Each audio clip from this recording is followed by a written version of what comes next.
Olá, sejam muito bem-vindos e bem-vindas. Este é o Blue Team Academy. Então, pega o seu café e vamos falar sobre segurança da informação. Eu sou o Fábio Sobieck, sou profissional na área de segurança da informação e aqui no meu canal, no meu perfil, eu ensino você a criar ou começar a sua carreira em segurança da informação sem hacks. Então, aqui eu vou falar sobre segurança defensiva e vou tirar as dúvidas da audiência com relação a conceitos e dúvidas de vocês com relação à segurança da informação. Então, se você tem uma dúvida, poste aqui nos nossos comentários para a gente poder preparar algum conteúdo específico para essa sua dúvida.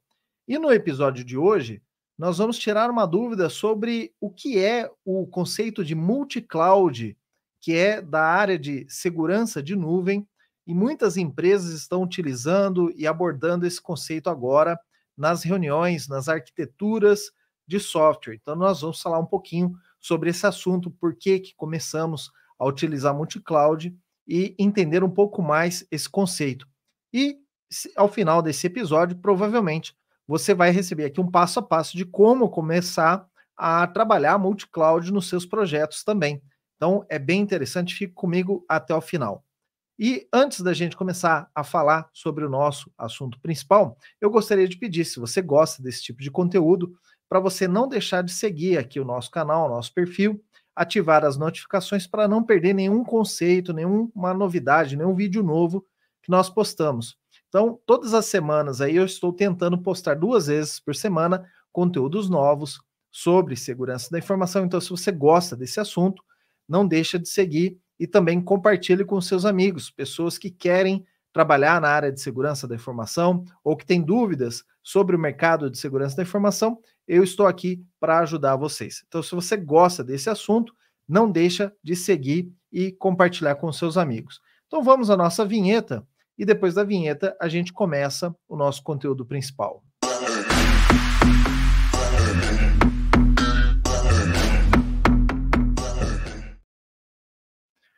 Muito bem. Então, antes da gente começar a falar sobre multi-cloud, é preciso explicar alguns conceitos prévios. E um dos conceitos prévios que eu vou falar para você está na parte de estudos da certificação CCSK, que é de Cloud Security, né, da Cloud Security Alliance. Foi um termo que eu conheci ali, mas depois, pesquisando sobre esse termo, eu vi que ele era de outras áreas também e que ele já já pertence à área de segurança da informação, mas que a gente não utilizava tanto, né? Com o advento dos provedores de cloud, o Cloud Service Provider, que são empresas como AWS, Google Cloud Platform, Azure, Oracle Internet, Oracle Cloud, né? São esses provedores fornecedores dessa tecnologia, né, de nuvem. Então, com eles veio um termo chamado Vendor Lock-in, que é um termo em inglês, né, que seria você ficar preso a um fornecedor graças a alguma tecnologia que tem naquele fornecedor. Bom, você se prender a um fornecedor por causa de uma tecnologia, uma funcionalidade, não é algo novo, como eu expliquei agora há pouco, né? Isso você vê em outras áreas também. Mesmo quando a gente, na nossa área de tecnologia, né, desenvolvimento de software, por exemplo, uma empresa, ela não pode, por exemplo, desenvolver um software, uma capacidade dentro de um software que dependa especificamente de uma funcionalidade do banco de dados que só tem, por exemplo, no banco de dados da Oracle. O que vai acontecer quando essa solução for para o mercado? Ela vai depender de um banco de dados Oracle. E não são todos os clientes para quem você vai vender o seu software que querem utilizar o Oracle como banco de dados. Tem muitas empresas que preferem utilizar o SQL Server da Microsoft, ou preferem utilizar o MySQL, que também é da Oracle, ou preferem utilizar bancos de dados NoSQL, né, ou como MongoDB. Tem empresas que preferem tudo software aberto, como Postgres e outros bancos de dados, por aí vai. Mas esse é só um exemplo. Então, Quando, e vamos dizer assim, está mais restrito esse exemplo para os arquitetos de software. Então, quando você vai pensar no seu software, você tem que pensar que ele não pode usar uma tecnologia que somente um fornecedor forneça. Porque o que, que pode acontecer? Esse fornecedor ele pode deixar de fornecer aquela tecnologia. E se o seu software é dependente daquilo, babau, seu software parou ou vai parar de funcionar ou você vai ser afetado de alguma maneira. Teu software vai criar um impacto. Também o fornecedor ele pode elevar muito o preço daquele produto, daquela funcionalidade, e isso deixar de ser viável para você dentro do seu software, né? Se o teu banco de dados ficar muito caro, como que você vai vender o teu software para outra pessoa?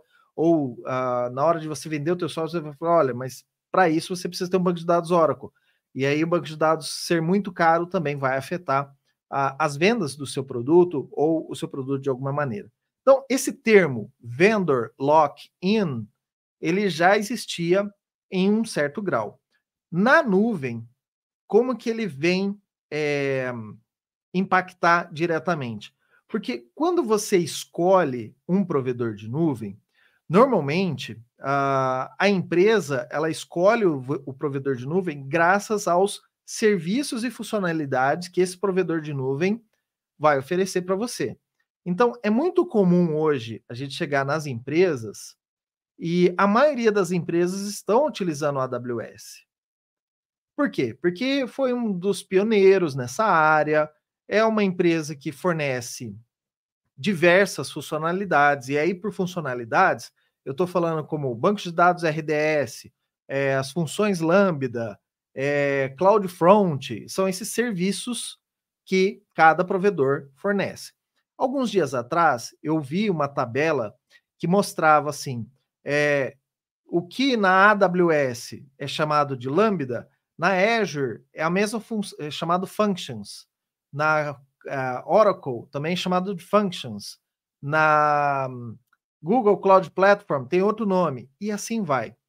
Hoje nós temos uma paridade entre os provedores de nuvem. Então, quando você fala de um serviço na AWS, Lambda, todos os outros provedores também têm. Se a AWS lança uma nova feature, que, sei lá, vai fazer processamento de imagens, todos os outros vão começar a correr atrás. Da mesma forma, se a Google Cloud Platform lançar um novo produto que, sei lá, faça geolocalização, todos os outros vão começar a fornecer. Por quê? Primeiro, a concorrência do mercado, mas segundo, os próprios clientes vão evitar de usar uma funcionalidade que seja somente ou exclusiva da Google Cloud Platform, ou que seja exclusivo da AWS. Então, esse processo, que a área de segurança também tem que ficar ligada, é evitar que a nossa arquitetura de nuvem ela tenha alguma funcionalidade que só aquele provedor de nuvem pode oferecer. Então, quando você tem essa situação, você está fechado com o fornecedor. Então, você tem que evitar esse processo de vendor lock-in. Então, esse é o primeiro conceito aqui para a gente entender como que nós chegamos em multi-cloud, tá? O segundo conceito é o conceito de disponibilidade. Ah, Fábio, mas se eu coloquei uma aplicação na nuvem, essa aplicação está segura. Lá a nuvem não para.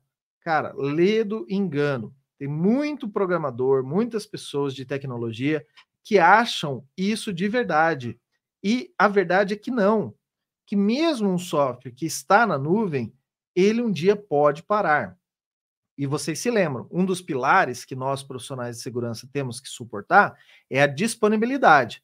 Então, se eu estou suportando uma empresa que precisa ficar 24 horas, 7 dias por semana, 24 por 7, eu tenho que fazer as minhas escolhas com relação à arquitetura de nuvem para que este serviço, embora a nuvem dificilmente pare, um dia ela pode parar, como a gente já viu em vários noticiários aí, que a AWS parou um data center inteiro, a Azure parou um data center inteiro, a Oracle, todos eles já passaram por alguma indisponibilidade crítica, óbvio, não planejada, foi algo excepcional. Cara, mas o excepcional acontece e a gente não pode abrir mão da nossa segurança esperando que o provedor de cloud faça tudo, certo? Lembre-se da segurança compartilhada. O final, sempre em segurança da nuvem, o, o profissional que é responsável pela segurança da informação da empresa é você, não é a AWS, não é o seu provedor de nuvem. Então você não pode confiar cegamente na disponibilidade. E às vezes, a disponibilidade, quando um provedor desses fala em disponibilidade, ele fala de uma alta disponibilidade de uma região, de um data center. E aí você tem que entender que quando você coloca um serviço para rodar na nuvem, a sua decisão por usar uma região X ou a região Y não é só a diferença de preço. Por exemplo, eu vou colocar uma aplicação para rodar e o banco de dados vai ficar em São Paulo. Cara, se eu botar um banco de dados num provedor de nuvem em São Paulo, eu vou pagar um preço por hora. Se esse mesmo banco de dados, a mesma tecnologia, a mesma quantidade de dados, ele estiver hospedado num data center em Porto Alegre, eu já pago mais barato. Cara, então, essa tomada de decisão, aonde vai ficar rodando, em qual data center, em qual região vai rodar o meu aplicativo, ele não pode se basear somente pelo preço. Eu também tenho que considerar a experiência do usuário. Quanto mais longe os meus dados ficarem, ou o meu processamento ficar, pior vai ser para o usuário, mais degradado fica para o usuário. Então, eu tenho, a maioria dos meus clientes vão acessar a minha aplicação do Brasil. Se eu hospedar a minha aplicação lá na Irlanda, ou na França, na Alemanha, onde tem vários data centers, qual vai ser a velocidade dessa minha aplicação? Então, óbvio que vai ficar mais lento para o usuário final ele acessar uma aplicação ou os dados que estão rodando em outros países. Por mais que a internet seja rápida, por mais que nós tenhamos fibra ótica, a gente não pode usar só isso como conceito. Então, eu também tenho que ter essa ideia que mesmo que eu use o mesmo provedor AWS, eu tenho que ter a minha aplicação dividida entre regiões dentro da AWS. Mesmo que eu usar Azure, eu tenho que ter a minha aplicação dividida entre regiões dentro da Azure. Esse já é um passo para você proteger o seu ambiente. Porque, vamos imaginar, quando houve o 11 de setembro, todas as aplicações que estavam rodando nos Estados Unidos, para quem estava no Brasil, os Estados Unidos simplesmente fechou a internet naquele dia. Então, se a sua aplicação estava rodando num data center nos Estados Unidos, quem estava no Brasil não acessava mais a sua aplicação. Então, você tem que levar isso em conta também. Muitas pessoas não sabem disso. Muitas pessoas acham que, eu coloquei lá no data center da Irlanda, mas entre a Irlanda, se eles tiverem algum problema lá, a aplicação troca sozinha. Não, não troca sozinha, tá? Então, vale a pena você saber disso, que existem essas regiões que são data centers específicos, ok? Um outro ponto que você também tem que levar em conta é que a interligação entre os data centers dentro de um provedor de cloud nem sempre é em alta velocidade. Eu trabalhei na IBM, como todos sabem, eu já falei aqui várias vezes, e a IBM, uma vez, eles compraram uma empresa que era um provedor de nuvem, né? Era uma empresa com sede, eu acho que na Holanda, se eu não me engano, e a IBM comprou essa empresa. Essa empresa com sede na Holanda, eles tinham data centers nos Estados Unidos, alguns na Europa, bem espalhados, e na Ásia. Entre estes data centers, havia uma fibra ótica, um link de fibra ótica interligando estes data centers. Cara, são pouquíssimos os provedores que têm isso. Eu não sei te informar se a AWS tem uma interligação tão rápida e direta, ou seja, com o custo de rede pequeno o suficiente entre os data centers deles. Entre o data center, por exemplo, da costa leste dos Estados Unidos e da costa oeste, eu não sei como que é essa interligação, se é de fibra. Eu tenho comigo que não é, tá? E isso é uma coisa que você tem que avaliar quando você vai escolher seu provedor de cloud e você escolhe entre uma região e outra, você tem que descobrir com esse provedor de cloud qual é o link, qual é a velocidade, qual é o meio de acesso entre os data centers. Porque em muitos casos, se você subir um banco de dados, uma aplicação no data center da costa leste, que seria em Washington, por exemplo, e você precisar mudar esses dados, essa aplicação para o Brasil, não é possível. Em alguns casos, não é possível. Então, você precisa saber se entre estes ambientes, dentro da própria empresa, não estamos falando ainda de multi-cloud, dentro da própria empresa, se eles são links rápidos ou não. Com tudo isso em conta, que eu falei aqui, de vendor lock-in, de regiões diferentes e das interligações de data centers, uma das alternativas que nós utilizamos na área de segurança da informação é o sistema de multi-cloud. O que é o sistema de multi-cloud? É quando você tem a sua solução, né?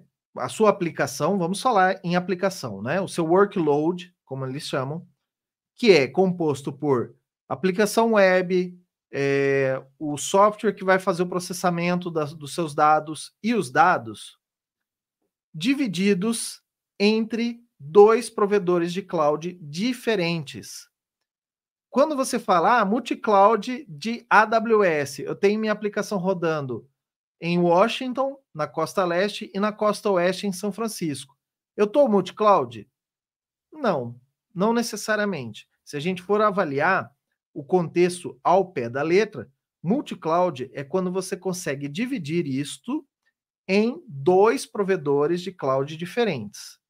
E aí pode ser AWS e Azure, pode ser Azure e Oracle, pode ser AWS e Google Cloud Platform, pode ser Local Web e AWS, pode ser IBM Cloud com AWS. Aí o provedor pode ser até um provedor de cloud interno. Tem muitas empresas que são grandes o suficiente para criar um data center próprio e ter dentro desse data center como se fosse uma nuvem privada deles. Então pode ser que a sua solução esteja parte dela numa nuvem privada e parte dela na nuvem pública, que é o Google Cloud Platform.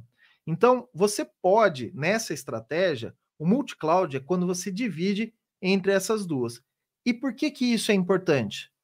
Porque você, primeiro, não fica fechado com um único provedor. Então, significa que se um dia a AWS subir muito o preço deles ou desativar uma funcionalidade, porque não é mais interessante para eles, você não fica à mercê ou a sua aplicação não vai parar por conta disso. Você não fica à mercê de um custo alto, porque a sua aplicação agora usa Lambda e agora o preço da Lambda por hora é um valor enorme, certo? Por quê? Porque a sua aplicação já está em outro provedor também. Isso força com que os programadores, os desenvolvedores, os gerentes de produto pensem em soluções que não usem especificamente um produto de um provedor só. Isso é muito bom para a empresa em longo prazo. Em curto prazo, é bom porque você tem o ambiente pronto, e se o seu ambiente principal cair, você tem um ambiente reserva, ou você pode usar os dois ambientes ao mesmo tempo, tá? E aí você tem mais flexibilidade. Por exemplo, se eu precisar, no ambiente 1, do provedor 1, eu precisar atualizar o software e precisar reiniciar o servidor, não tem nenhum problema. Por quê? Porque o ambiente 2, em outro provedor de cloud, vai estar funcionando com a minha aplicação, tá? Então, você tem essa opção e esta é a maravilha do multi-cloud. Uma opção para a gente se aprofundar um pouco mais em explicar o que é o multi-cloud é um exemplo de arquitetura que nós chamamos, primeiro, de ativo-ativo e uma segunda opção chamado de ativo-passivo, tá? O que é o ativo-ativo e o ativo-passivo?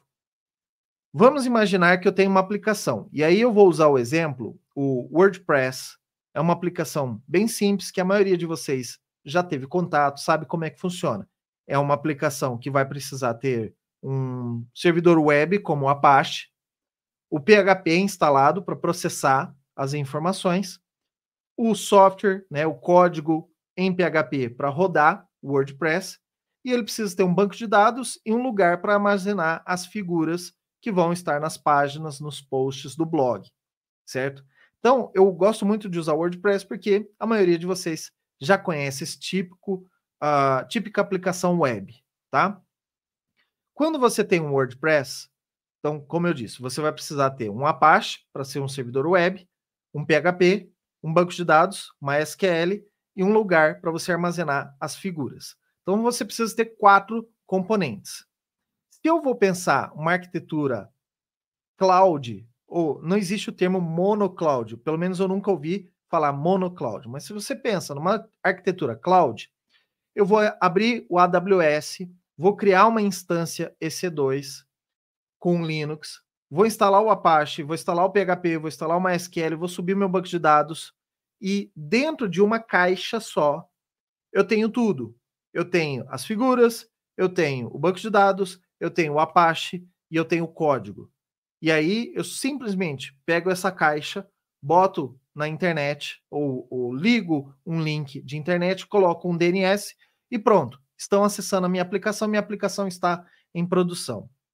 Para eu ter alta disponibilidade desse ambiente, o que eu faria? Eu faria 2 máquinas dessas com banco de dados juntas, né? O banco de dados, cada um dessas 2 máquinas EC2 com o mesmo banco de dados e ativaria um sincronismo de dados entre esse banco de dados. Se eu quero evoluir um pouco mais isso, eu posso pegar esse banco de dados e usar um recurso chamado database do meu provedor de cloud. E aí eu abstraio a parte de banco de dados. Eu não preciso mais atualizar o banco de dados, eu não preciso mais aplicar patch. Eu simplesmente levo os meus dados para lá, crio lá o meu SQL, né? Subo o meu SQL para um banco de dados e se esse banco de dados cair, obviamente o provedor vai colocar uma outra máquina, alguma coisa assim, para funcionar o meu banco de dados. Aí eu tenho que cuidar das minhas caixas aqui, que vão rodar o PHP, o Apache e o código e as figuras. E aqui também, PHP, Apache, o código e as figuras. Se eu vou elevar isso para um outro nível, falar, puxa, mas e essas figuras? Toda vez que eu subo uma foto para pôr num post, eu tenho que subir na máquina 1, na máquina 2. Eu posso colocar essas fotos num Object Store, que no AWS vai se chamar Bucket, né, o S3. No Azure vai chamar Blob Store, no Oracle Cloud vai se chamar Object Store. Aí eu subo essas imagens nesse cara, esse cara faz toda a resiliência e eu simplesmente linko no meu WordPress isso, né? O código, né? Linka as imagens para esse blob ou para esse Object Store. Se eu pensar ainda mais no nível maior de resiliência, eu posso pegar esse código, às vezes, e colocar no Lambda e rodar a partir de um Lambda. Eu acho que o WordPress não vai fazer isso. O Lambda é para funções menores, tá? Para um microserviço ou alguma coisa. Mas você poderia, né, pensar numa situação dessa. O meu código rodar numa Lambda e aí ele ser chamado à medida que usarem. Então, eu tenho todo esse ambiente, mas nós estamos em um único provedor. Eu posso replicar todo esse ambiente que está em alta disponibilidade dentro da AWS, eu posso criar o mesmo ambiente na Azure, usando bancos de dados, usando Blob, usando a máquina virtual, que seria o compatível com o EC2 da AWS, na Azure. Se acontecer alguma coisa comigo na AWS, o meu ambiente Azure está funcionando. E aí, quando eu falo ativo, eu quero dizer o meu ambiente AWS está funcionando e o meu ambiente Azure está funcionando junto. Como que eu vou fazer para o meu usuário acessar AWS e Azure ao mesmo tempo? Você vai colocar um cara fazendo o balanceamento dessa carga, um balanceador de carga. E esse balanceador de carga, ele vai responder inicialmente pela sua URL, e ele decide, a primeira requisição, primeiro usuário, eu vou mandar para a AWS. A segunda requisição, eu vou mandar para a Azure. A terceira requisição, eu vou mandar para a AWS. A quarta requisição, eu mando para a Azure. Ele vai dividindo essa carga, pode ser igualmente, ou eu posso configurar esse balanceador de carga para mandar 60% para a AWS, 40% para a Azure. Se ele percebe, o balanceador de carga percebe que a AWS não está respondendo mais, e para isso eu tenho vários mecanismos, a gente pode discutir isso num episódio específico para isso, ele automaticamente ele vai jogar todos os 100% das requisições para Azure, até que o AWS se restabeleça. E essa é a maravilha do multi-cloud. Você ter diferentes provedores para fornecer o teu sistema e o seu usuário dificilmente vai ficar indisponível. Por quê? Porque o balanceador de cargas vai mandar para um ou para outro. Esse caso é o ativo-ativo. Você pode trabalhar uma outra solução, às vezes por custo ou alguma coisa assim, que é o ativo-passivo. Significa o seguinte: o AWS vai ser o meu site principal. Então, todas as requisições dos usuários vão para a AWS. Mas se eu tiver alguma indisponibilidade da AWS para mim, eu consigo redirecionar todos os meus usuários para a Azure. E lá na Azure vai estar tudo pronto, com os dados sincronizados, para que esse ambiente comece a assumir as requisições dos usuários, porque a AWS caiu. Nesse caso, nós chamamos de ativo passivo. O Azure, ele não vai ficar funcionando o tempo todo. Ele só vai começar a funcionar quando o AWS parar de funcionar. Então, são esses cenários que nós temos e que podemos utilizar. Eu tenho uma história tenho meu primo, ele tem uma empresa de software. E num dado momento, ele me ligou e falou: Fábio, eu consegui aqui, através de um plano de incentivo à startup, eu consegui aqui um valor de crédito da AWS. Eu estou migrando todos os meus serviços para a AWS. E ele me pediu ajuda. Ele falou: cara, me ajuda a montar um sistema que eu tenha alta disponibilidade e tudo mais. E eu ajudei. E ele começou a utilizar vários serviços desses da AWS, porque ele tinha créditos para poder usar, e ele começou a testar Lambda, ele começou a testar RDS, ele começou a testar CloudFront. E aí eu avisei para ele, falei: cara, toma certo cuidado com isso, porque à medida que você vai desenvolvendo o seu software e vai utilizando essas facilidades, se um dia você precisar sair da AWS porque ela está com um custo muito alto, e você precisar ir para outro provedor, talvez você não tenha todas essas funcionalidades lá. Então, esse foi o meu aviso para ele de vendor lock-in.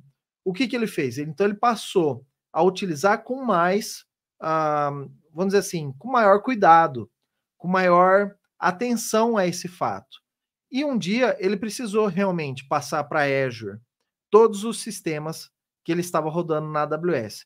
E aí, essa passagem fica mais tranquila quando ele tem esse cuidado do vendor lock-in, porque toda a aplicação dele ela estava pronta para ser migrada para outro ambiente. Ele não chegou a fazer um ativo-ativo, ele não chegou a fazer um multi-cloud, mas ele estava pronto para fazer um multi-cloud caso ele quisesse fazer, né?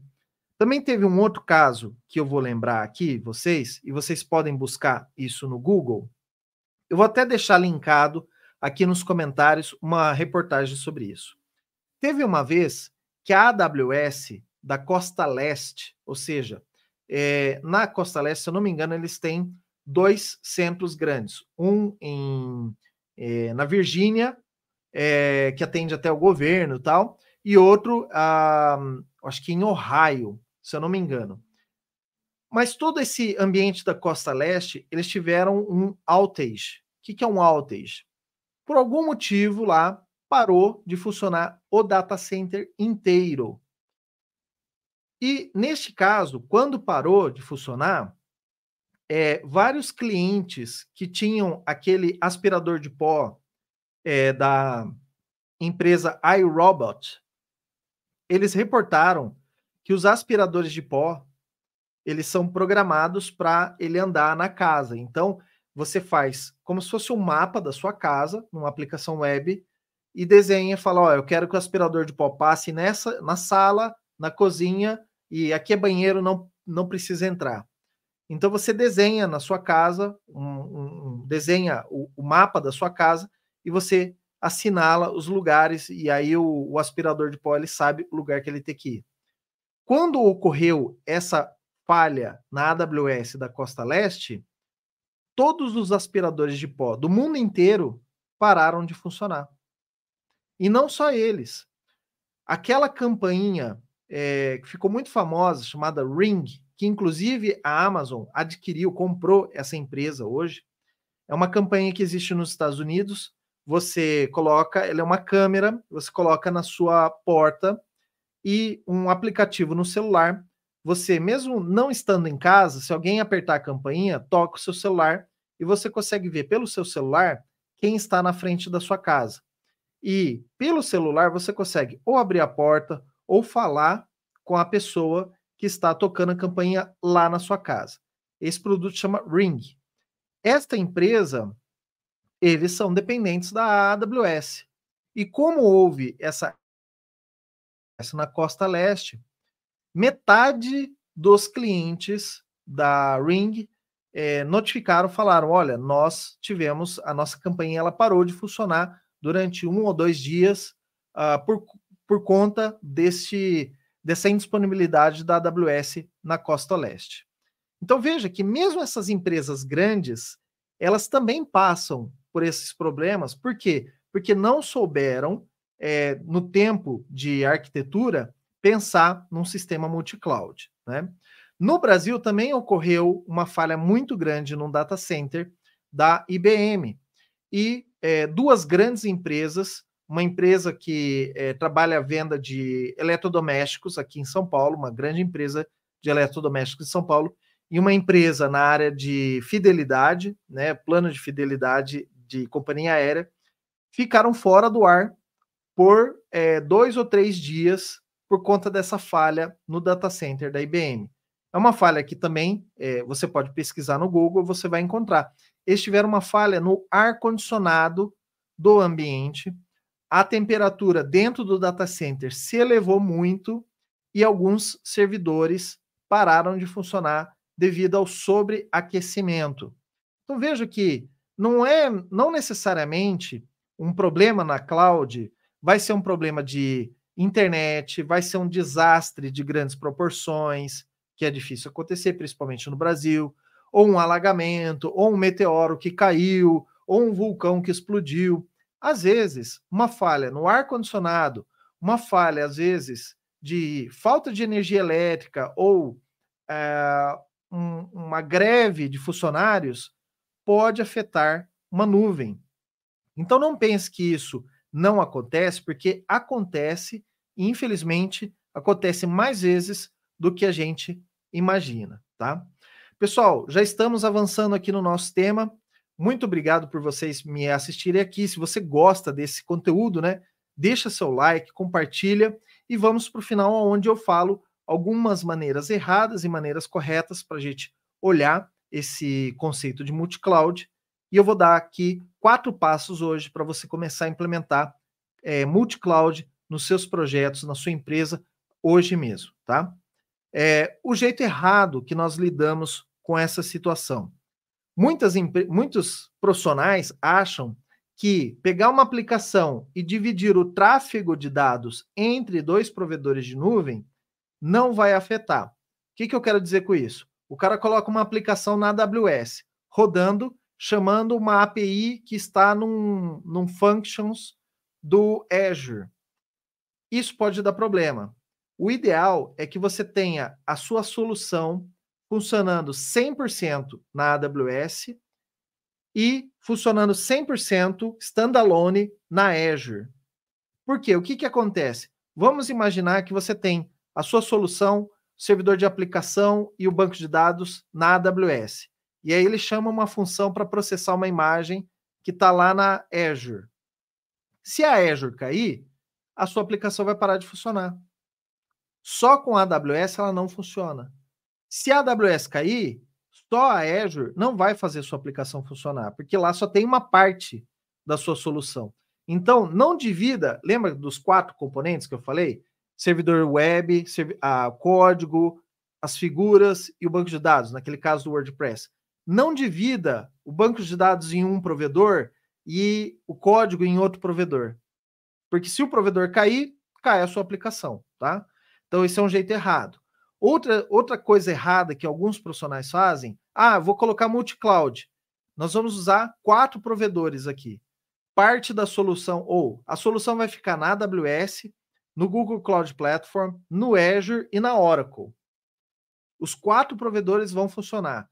Se cair AWS e Google Cloud, eu ainda tenho a Azure e a Oracle para funcionar. Cara, não precisa tanto. Você está adicionando complexidade para o seu ambiente. O ideal é que você tenha 2 provedores de cloud em cada solução, tá? Mas é a empresa que trabalha com 3. Então, faz o seguinte, pega uma aplicação, uma solução, põe AWS e Google. Pega outra aplicação, põe Azure e AWS. Pega uma terceira aplicação, põe AWS, Azure e Google. Tá? Faz esse balanceamento. Não precisa pôr todas as aplicações em todos os seus provedores de cloud, tá? O jeito certo que a gente comenta aqui, né, e que muitas pessoas fazem e que eu julgo, né, de novo, não sou o dono da verdade, essa é a minha opinião. Pense primeiro e sempre na arquitetura da sua solução. Quando você falar em multi-cloud, pense na arquitetura e explore qual é o melhor provedor de cloud para o tipo de software que você quer hospedar, para a sua solução. Se a minha solução utiliza, como por exemplo essa, uma API que vai usar processamento de imagem, qual o provedor de cloud que consegue me oferecer uma função lambda que rode com GPU? Porque se eu tiver uma função que possa rodar em GPU, esse meu processamento de imagem vai ser muito mais rápido. Então, talvez esse provedor seja o mais ideal para mim. E aí eu vou procurar um segundo provedor que também tem essa capacidade. Ou se os outros provedores não tiverem essa capacidade, pelo menos vai ficar um pouquinho mais lento, mas vai funcionar, tá? Então, você também tem que olhar para a sua aplicação e pensar, será que a AWS é o melhor provedor para mim? Será que o Oracle Cloud é o melhor provedor para mim? Será que o Azure é o melhor provedor para mim? Né? Nessa condição que eu tenho. Então, você tem que pensar isso, tá? Vamos aos passos para você começar a implementar multi-cloud no seu ambiente hoje mesmo, tá? Primeiro passo é desenhe a sua aplicação, a sua solução, o seu software e monte o seu multi-cloud, se vai ser ativo-ativo ou ativo-passivo. Mas isso no papel, ou no Visio, ou na lousa. Primeiro você desenha e planeja a sua solução. Não vai de cara lá, já sentar na console da AWS e começar a subir máquina. Pense como que ela vai funcionar. Escolha se o ativo-ativo é melhor para você, se o ativo-passivo é melhor para você, tá? Depois que você montar a sua solução, que você souber todos os componentes que você vai utilizar, avalie os custos e lembre-se do vendor lock-in. Eu vou usar aqui a minha solução e vou usar Azure AD. Cara, Azure AD só a Azure tem. Se eu trabalhar só com Active Directory, ou a minha solução tiver a capacidade de usar o Azure AD, mas também trabalhar com Active Directory, aí na AWS eu tenho Active Directory. No Oracle Cloud eu tenho um Active Directory, tá? Então você pode, ou eu posso subir uma instância EC2 com o Active Directory lá. E aí eu tenho como um backup, tá? Então pense no vendor lock-in e nos custos depois que você desenhou e montou seu multi-cloud. Por quê? Porque quando você vai avaliar o custo, às vezes você tem que mudar o seu desenho, às vezes você tem que mudar o seu padrão, né? Ah, eu pensei, vou colocar ativo-ativo. Mas quando eu vi o custo, puxa, vai ter que ser ativo-passivo, tá? Depois que você avaliou os custos, o terceiro passo é implemente e teste o seu multi-cloud antes de ir para a produção. Parece meio óbvio falar isso, mas tem coisas ou tem momentos que o óbvio precisa ser dito. Como eu já disse para vocês, eu já errei, eu já fiz uma aplicação ou um sistema de alta disponibilidade que no dia que precisou ter alta disponibilidade caiu porque não estava testado. Então não caia no mesmo erro que eu caí já, tá? Aproveite que eu já sou velho de profissão, já passei por esses problemas e aprenda com os meus erros, não erre novamente. Então teste o seu ambiente de multi-cloud. Fábio, como é que eu vou testar meu ambiente multi-cloud? Cara, aí tem diversas estratégias. Você pode desligar as máquinas, você pode interromper o acesso, você pode usar um firewall para cortar o acesso à aplicação abruptamente, para ver como que a sua aplicação, né, ou o seu acesso, né, como que sua aplicação vai se comportar no ambiente real. Por quê? Porque quando um servidor, uma solução em nuvem para de funcionar, ela não manda recado, ela simplesmente para de funcionar. E a sua aplicação tem que estar preparada para chavear para o outro ambiente. Teu load balancer tem que estar preparado para migrar os teus usuários para o outro ambiente com o menor impacto possível, tá? E por fim, monitore o ambiente e monitore alterações na aplicação. Por que eu falo isso?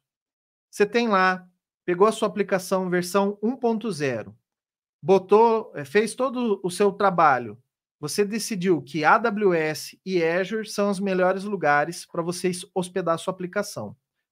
Aí veio a versão 2, versão 3, a 3.3 da sua aplicação adicionou uma nova funcionalidade que provavelmente só existe na AWS. Os caras esqueceram de olhar se isso funcionava na Azure. E pum, quando você sobe a aplicação, para de funcionar na Azure. Ah, mas aí tudo bem, porque a AWS vai continuar mantendo. Os caras pensaram na AWS. Sim, mas até lá você está descoberto com relação à sua alta disponibilidade. Você não pode contar com o provedor Azure até que ele solte uma nova versão que tenha uma facilidade que pode ser implementado também na Azure. Então, toda vez que tiver uma alteração no software, alteração na arquitetura, uma versão nova daquele produto, revise o seu plano de multi-cloud para saber se ainda está funcionando. Monitore também as alterações da cloud. Às vezes a Azure pode ir lá e falar, ó, esse produto não vai funcionar mais. A AWS fala, nós vamos descontinuar essa funcionalidade. E aí você também tem que adaptar o seu plano de multi-cloud, tá? Então, primeiro passo, desenhar a aplicação e decidir o seu plano de multi-cloud. Segundo passo, avaliar os custos e o vendor lock-in. Terceiro passo, implementar e testar. E o quarto passo, monitorar as possíveis alterações. Gente, muito obrigado pela sua audiência, pela sua paciência. Espero ter contribuído com vocês com mais esse tema de multi-cloud. Se você tem dúvidas, pode mandar suas dúvidas aqui. Ou eu falei alguma coisa aqui que você não entendeu direito, pode mandar nos comentários, vamos conversar. Vamos tirar todas as suas dúvidas. E se preciso for, a gente grava um novo episódio explicando mais detalhadamente a sua dúvida. Se você chegou até aqui ao final desse vídeo, escreve aqui nos comentários resiliência, para eu saber que você chegou até aqui. Muito obrigado e até o próximo vídeo.